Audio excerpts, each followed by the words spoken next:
Nah, ini kita di taman air, teman-teman. Ada mata air besar di sana. Pokoknya tempatnya seger. Banyak air di sini. Tapi kok kayak ada orang yang saya kenal ya. Loh, Mas Sulistyo Primo. Mas. Halo, Pak Yusuf. Rumahnya di sini tapi Oke, Pak. Oke, betul, Pak. Kita ketemu orang gapi terkenal di Indonesia nih. Wah, Kabar sehat, Pak? sehat-sehat, alhamdulillah. Salam ngobrol. Nah, ini teman-teman, Sulistyo Primo. Ini kapten dari DFG, yaitu Dinamik Fancy Fancy Gapi Klaten. Wah, kita sungguh berbahagia bisa ketemu Mas Sulis ya di sini. Kita bisa ngobrol-ngobrol. Ya, di sini ya, Mas. Ngobrol di sini apa di dalam, Pak? Apa di ikan gapi? Oh ya, kita nanti sambil lihat-lihat ikan, kita masuk ke dalam ya. Iya. Sekarang kita sudah masuk ke rumah Mas Sulistyo Primo dan kita nanti akan berbincang-bincang masalah ikan gapi. Nah, wah, Mas, kita ketemu dulu tahun berapa ya awal kita ketemu? Tahun 2020, tepatnya 1 Juli, saya ingat, Pak. Ada 1 Juli gitu. Masih ingat ya? Masih ingat. Pertama kali beli gapi di Pak Yusuf. Nah, ini kita mau tanya-tanya, enaknya kita ngobrolnya dilanjutin di Oke, monggo, Pak. Di sini bisa Ya. di pang belakang juga bisa, Pak. Oke, nah sekarang saya mau tanya-tanya Mas Sulis ini sambil Ya. mengenal masa lalu. Ya, siap. Mas, dulu ceritanya gimana? Kok kemudian akhirnya bisa suka dengan ikan gapi? Pertanyaan gini, Pak. Basically-nya kan kita penggemar ikan ya, Pak ya. Oh, iya. Nah, dari kecil layar ceprot udah di tepi sungai, Pak. Jadi kita penggemar ikan, cuman memang waktu itu kan masa awal pandemi. Masa awal pandemi, terus kita tiap malam kan sering nonton YouTube ikan-ikan itu, Pak. Nah, muncullah channelnya Pak Yusuf waktu itu, Pak. Muncul channelnya Pak Yusuf waktu itu, kalau nggak salah ikannya AFR, Pak. Ikannya AFR. Terus sama AFSCL. Waktu itu muncul itu. Ketika melihat itu, kok gapi kok sekarang udah bagus-bagus kayak gini gitu loh. Kaget juga kan kita, karena dulu tahun 2011 itu justru istri saya itu pernah ngebreed gapi yang gendolan yang banyak di Depok itu loh, Pak. Istrinya kan dari perikanan Perikanan juga, juga, ya. perikanan dulu. Terus begitu lihat YouTube Pak itu kok gapi kok sekarang jadi bagus seperti ini. Terus saya ikuti, kok ternyata kan ada dampak bisnisnya. Karena ada dampak bisnisnya, kemudian saya berpikir di sini kan habis kena dampak pandemi, wisatanya teman-teman krunya ini kan pada nganggur, pada nganggur. Terus kemudian saya pengen menginspirasi lah, apa ya istilahnya, work from home. Jadi satu usaha yang bisa dilakukan di dalam rumah dan bisa menghasilkan. Awalnya seperti itu, Pak. Pengen menginspirasi lingkungan lewat gapi. Akhirnya setelah saya mendatangi beberapa breeder, akhirnya kan ada yang merekomendasikan ke Pak Yusuf aja, pilihannya banyak. Terus mungkin Pak Yusuf kan juga salah satu tokoh pergawian di Solo, bahkan Indonesia mungkin. Ya udah, itu malam itu ya, Pak, malam itu. Saya pulang kerja malam terus datang ke Pak Yusuf. Ya, ini saya masih ingat, itu 1 Juli 2020, Pak. Ya, terus awalnya seperti itu, Pak. Gini, Mas, nah kan mungkin Mas Sulis waktu itu kan udah tahu ya, bahwa pasar gapi itu ada beberapa segmen ya, mungkin bawah, tengah, terus atas. Nah, saya perhatikan ya, Mas Sulis waktu itu langsung terjun ya di bidang breeding ikan gapi dan langsung ikan gapi yang levelnya atas, yang bagus-bagus. Kenapa kok milih yang langsung bagus, kok nggak pengen belajar yang dari bawah dulu? Ya, jadi gini, Pak.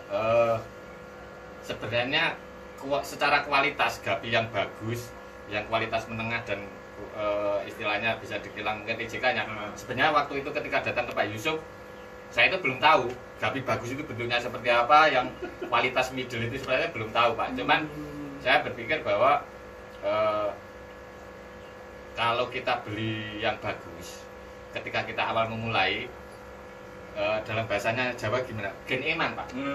Misalnya kalau saya beli yang biasa aja, mungkin saya nggak akan belajar intens seperti sekarang.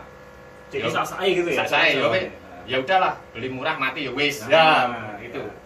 Istilahnya saya pengen bahwa ketika saya beli gapi itu mengikat saya. Jadi karena saya merasa mungkin belinya mahal, terus kemudian biar dipelihara sebaik-baiknya. Ya, awalnya seperti itu. Ya, itu alasan pertama. Terus kedua juga ya balik lagi itu kan saya ada melihat sisi bisnisnya.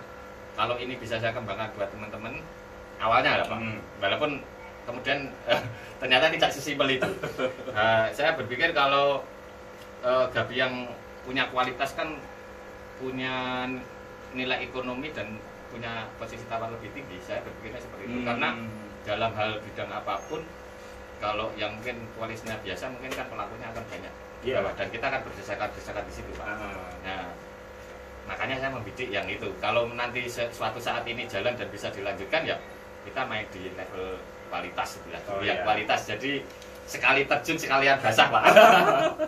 Dan kemudian teman-teman selang beberapa tahun mengikuti kegiatan Mas Sulis, ternyata kiprahnya di dunia gupi itu sungguh jos teman-teman. Bahkan Mas Sulis ini sebagai salah satu penggiat gupi sekarang dan memberi banyak motivasi kepada yang lain untuk bisa lebih maju di bidang ikan gapi. Nah Mas, kemudian bagaimana sejarahnya kok kemudian Mas Sulis akhirnya dari bidding ikan gapi terus kemudian terjun ke kontes dan kemudian bisa bahkan sekarang penggiat kontes. Ya, gini Pak. Jadi seperti halnya teman-teman ya, pasti di awal itu akan banyak kendala Pak. Nah, tapi kendala itu kadang ada berkahnya juga. Jadi ketika saya waktu itu di awal juga banyak kendala, saya kan jadi rajin ke tempatnya Pak Yusuf, ke teman-teman bidder Solo dan teman-teman bidder senior lah terutama untuk konseling, untuk belajar lah ke mereka. Nah dari situ salah satunya Om Trijoko, saya sering banyak main ke sana dan beliau waktu itu memang fighter kontes juga. Wah kok ikannya kok bagus-bagus ya. Ternyata ikan yang di rumah itu kok secara grade itu mungkin masih di bawahnya. Terus setelah ngobrol sama beliau ternyata ini ikan kontes. Ketika ada ikan yang lebih bagus kan kita makin tertarik Pak. Iya betul. Makin tertarik. Terus akhirnya kenal juga dengan teman-teman yang lain. Juga ternyata teman-teman yang punya ikan-ikan bagus itu ternyata juga mereka konsen di kontes.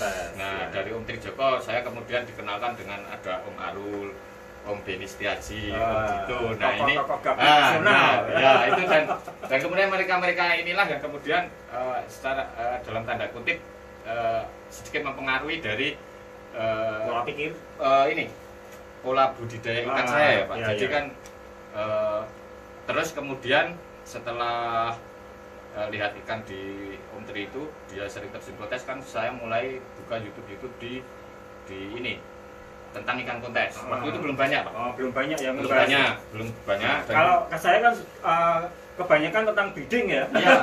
Tapi waktu itu justru yang ketemu malah ininya Pak Yusuf juga. Waktu itu Pak Yusuf itu video lama itu Pak Yusuf mereview ikan AFR yang jualan di Solo, Juve kan. Pas kontes Solo? Iya. Iya. Apa itu namanya Grand Champion kalau saya Juve. Jadi waktu itu saya punya AFR yang satu ikan tapi dapat 2 piala kan? Iya. Saya lihat review itu, terus Pak Yusuf juga di situ menerangkan tentang ikan kontes, ikan delta. Dari situlah saya mulai makin jatuh siman sama ikan delta Pak. Wah, ya dari situ Pak. Terus kemudian ya tentu saja sih kita masih butuh mentor lah Pak kalau menurut saya. Artinya untuk mempercepat akselerasi kita. Jadi kita mau jalan cepat atau ini kan tergantung kita. Kalau menurut saya pribadi itu salah satu faktornya ketika kita memulai ya pilih mentor. Jadi pilih mentor lah. Jangan maksudnya orang yang kita percaya jadi panutan kita, yang membimbing kita yang membimbing kita di awal lah. Kalau di tengah kan nanti kita tergantung pengembangan kita sendirilah. Ketika kita dasar-dasarnya sudah sedikit paham kan tinggal kita jalani dengan ya harus berani berinovasi, berekspresi dan nah itulah Pak. Yo ratus wani dan sithik lah itu. Itu dalam tanda kutip positif, artinya berani berkreasi orang untuk seperti itu dari apa yang disampaikan guru-guru kita dulu itu. Maksud saya itu Pak, bukan. Terus pilih metode kemudian yang kedua memang nggak dipungkiri ini kan genetik pengaruhnya besar. Jadi memang mau nggak mau kita harus upgrade. Jadi setelah 3 bulan pertama dari pelihara gapi saya mulai sedikit paham masalah kualitas gapi itu. Saya benar-benar seperti memulai lagi dari nol dan saya upgrade Pak. Jadi apa yang Mas Sulis kemarin miliki setelah mengetahui bahwa ikan kontes itu seperti ini itu akhirnya ternyata masih kurang ya? Kita harus mengejar. Iya, masih mengejar Pak. Jadi perlu upgrade. Jadi dalam situasi seperti itu mungkin banyak teman-teman juga mengalami pada situasi dibuang sayang. Tapi kalau dikembangkan terus juga kurang prospek. Kalaupun mau diprogres butuh waktu yang panjang. Dan memakan banyak tempat ya? Iya, seperti itu dan waktu juga variabel waktunya kan panjang. Akhirnya saya memutuskan bahwa ini harus upgrade. Sudah yang awal itu saya ganti Pak. Jadi fokus di benar-benar ikan yang ke kontes, ikan fighter lah, ikan itu. Dan ya tentu saja untuk mendapatkan bahan-bahan tersebut harus merogoh. Itu pasti karena memang genetik yang bagus nggak ada yang murah. Iya betul. Nah terus akhirnya setelah saya mengumpulkan beberapa banyak genetik itu juga tidak berjalan mulus Pak. Artinya gini, genetiknya sudah bagus dari sumber yang tepat. Tapi ternyata setelah saya pelihara belum sesuai harapan saya, sesuai dengan kriteria kontes. Genetik yang bagus belum cukup Pak. Harus diimbangi dengan pola budidaya yang pas. Pas dalam artian sesuai dengan lingkungan kita Pak. Jadi mungkin di breeder lamanya itu sudah bagus, tapi begitu pindah di tempat kita yang merawat belum tentu sebagus mereka. Harus kita temukan yang sesuai dengan lingkungan kita Pak. Betul. Ibaratnya kan bahannya sama, tapi lingkungannya beda ya? Lingkungannya beda. Kalau orang memasak bahannya sama, kopinya beda kan rasanya beda. Oh iya. Nah, ya sempat mengalami seperti itu. Ini genetik sudah benar. Kenapa ikan-ikan saya kan nggak pernah juara? Itu kan nggak pernah juara dalam artian memang ikannya belum masuk itu, belum masuk kriteria. Ya udah belajar lagi, dan saya tidak takut untuk selalu mencoba. Jadi kita coba, akhirnya lama-lama ketemu. Jadi saya sering mencoba Pak. Misalkan satu brol itu kan satu bed. Nah, itu sering saya jadikan 2 tank, misalkan dibagi 2. Ini 2 perlakuan, ini dengan perlakuan A, ini perlakuan B. Kemudian kita amati yang lebih bagus seperti apa. Yang lebih bagus di sini maksudnya lebih cocok di sini seperti apa. Ya akhirnya bertahap. Ternyata ada perubahan dari saya merubah pola budidaya itu, ternyata ikan-ikannya kan makin gini Pak. Nah, makin gini. Ya udah kita terus progres. Ya kalau kita sudah on the track, artinya sudah masuk genetik bagus, perawatan tepat, perawatan juga tepat, dan kemudian kita juga progres ikan sesuai kriteria, juara hanya tinggal nunggu waktu, tinggal nunggu gilirannya saja. Karena di gapi kan dinamis Pak. Iya. Seorang master, seorang sifu belum tentu dia yang juara. Yang juara adalah orang yang paling siap Pak. Mantap. Iya Pak. Iya betul. Ya betul. masuk kan Pak. Misalnya lah, misal Pak Yusuf ini kan master ibaratnya kan. Pas kontes itu ikannya nggak siap. Ikan saya yang siap. Betul. Potensi juaranya kan lebih besar saya Pak. Itu seorang sifu ikannya selalu siap. Ya, itu seperti itu Pak. Nah itu perjalanan kontes juga nggak semulus itu. Terus kemudian ini kita kan sering ikut kontes juga. Terus kalau kumpul ke teman-teman itu gini Pak, ibaratnya kita kalau daftar kontes, ikut kontes ke luar kota, arena itu kan yang menyiapkan teman-teman. Terus kemudian kita berpikir bagaimana kita gantian, kita yang menyiapkan arena buat teman-teman. Kita punya istilahnya harus punya kebanggaan untuk balik jadi tuan rumah. Jadi harus saling support ya? Iya, itu loh. Artinya kita juga juga jadi pelaku, juga jadi peserta. Nek ibaratnya orang Jawa itu bahasanya itu yo kanggunan yo ngenggoni. Nah, seperti itu ya. Kadang jadi peserta yo jadi panitia. Jadi kita sama-sama merasakan ya bareng-bareng lah untuk tetap mempopulerkan gapi. Itu Pak. Nah, itu tadi bincang-bincang kita dengan Mas Sulistyo Primo. Oke, makasih Mas. Oke, siap. Nah, ini siap. Ya. Perbincangan yang sangat menarik ya. Oke. Sampai jumpa lagi dan salam ngebrol. Jos.